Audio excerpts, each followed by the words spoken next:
New sponsor by Lords furniture জগতের এক উজ্জ্বল নাম। নিজেদের ঘরকে সুন্দর আসবাব দিয়ে সাজাতে আজই আসুন আমাদের প্রতিষ্ঠানে।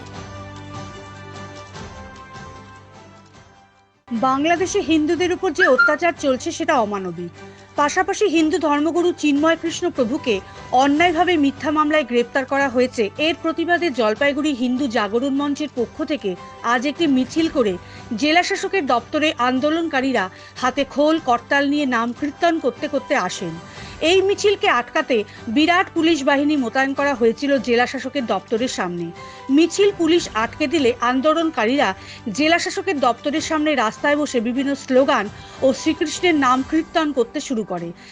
জেলা শাসকের মাধ্যমে দেশের রাষ্ট্রপতির কাছে দাবি জানানো হয়েছে যে বাংলাদেশের হিন্দুদের নিরাপত্তার বিষয়টি নিয়ে যেন ভারত সরকার অবিলম্বে কঠোর ব্যবস্থা করে। পাশাপাশি ভারতের জাতীয় পতাকা যেভাবে অবমাননা করা হচ্ছে বাংলাদেশের মাটিতে, তা নিয়ে ভারত সরকারের উচিত কড়া ব্যবস্থা নেওয়া। এরপরেও যদি পরিস্থিতির পরিবর্তন না হয় তাহলে হিন্দু জাগরণ মঞ্চ ও বিশ্ব হিন্দু পরিষদ তীব্র আন্দোলনে নামবে।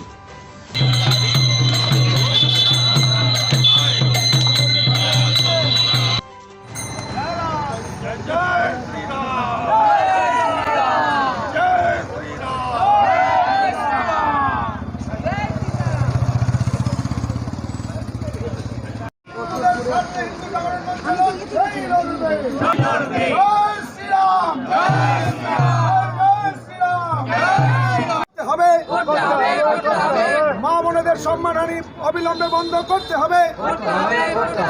মন্দির ধর্মীয় সংগঠনের উপর আক্রমণ বন্ধ করতে সম্মানহানি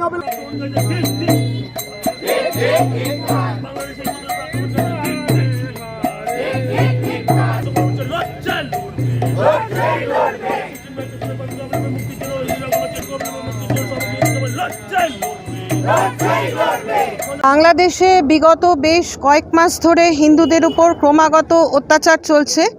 আমাদের মঠ মন্দিরগুলো ভাঙা হচ্ছে, পুড়িয়ে দেওয়া হচ্ছে। আমাদের হিন্দু সনাতনী ভাই বোনেদের বাড়ি ঘর পুড়িয়ে দেওয়া হচ্ছে, তাদের ব্যবসায়িক প্রতিষ্ঠানে ভাঙচুর করা হচ্ছে, মহিলাদের উপর অমানবিক অত্যাচার চলছে এবং হত্যাও হচ্ছে। নৃশংসতা এখন চরমে উঠে গেছে। সনাতনীদের আওয়াজ কোনোভাবেই বন্ধ করা যাবে না, কারণ শ্রীকৃষ্ণ কিন্তু কারাগার থেকেই এই অধর্মের বিরুদ্ধে ধর্মের পক্ষে তার জয়যাত্রা শুরু করেছিলেন।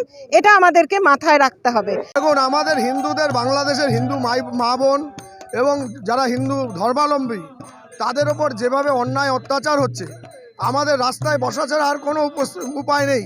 কারণ আপনারা জানেন হিন্দু সনাতন ধর্মী যারা, তারা সবসময় শান্তিপ্রিয়, কখনোই তারা চায় না উচ্ছৃঙ্খলতা, কখনোই চায় না যে অন্য ধর্মের ওপর আক্রমণ। কিন্তু আমরা দেখতে পাচ্ছি গোটা বাংলাদেশে যেভাবে হিন্দুদের ওপর নারকীয় অত্যাচার হচ্ছে, হত্যা করা হচ্ছে, মন্দির ভাঙা হচ্ছে এবং ধর্মীয় স্থানগুলোর উপর আঘাত আনছে, এবং শুধু সেটা তারা ক্ষান্ত থাকেনি, শুধুমাত্র মা বোনেদের ওপরও নির্মমভাবে অত্যাচার করছে, তাদের সম্মানহানি করছে।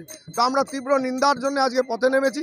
আমরা গুটি কয়েকজনকে নিয়ে আমরা আজকে মাননীয় মহোদয় ডিএম সাহেবের কাছে এসেছি যে আমাদের এই ডেপুটেশনের মাধ্যমে বাংলাদেশ হাই কমিশনের কাছে একটা বার্তা পৌঁছানোর জন্য, যদি তারা এটাতে ক্ষান্ত না হয় আগামী দিন গোটা পশ্চিমবঙ্গ জুড়ে হিন্দু জাগরণ মঞ্চ আবার পথে নামবে এবং জলপাইগুড়ি জনজীবন স্তব্ধ করে দেওয়া হবে। সেই সাথে রাষ্ট্রের কাছে বার্তা দেওয়া হবে আপনারা হিন্দুদের রক্ষার্থে অবিলম্বে তার মধ্যে হস্তক্ষেপ করুন।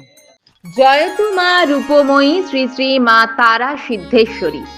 জীবন আমাদের রক্তে গড়া প্রাণ, রক্ত দিয়ে বাঁচাবো মোরা শত শত প্রাণ।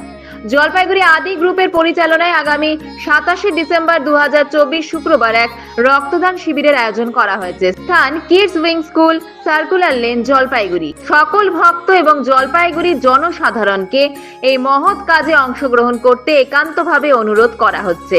সৌজন্যে দীপেন্দু চক্রবর্তী। যোগাযোগ 7001405290।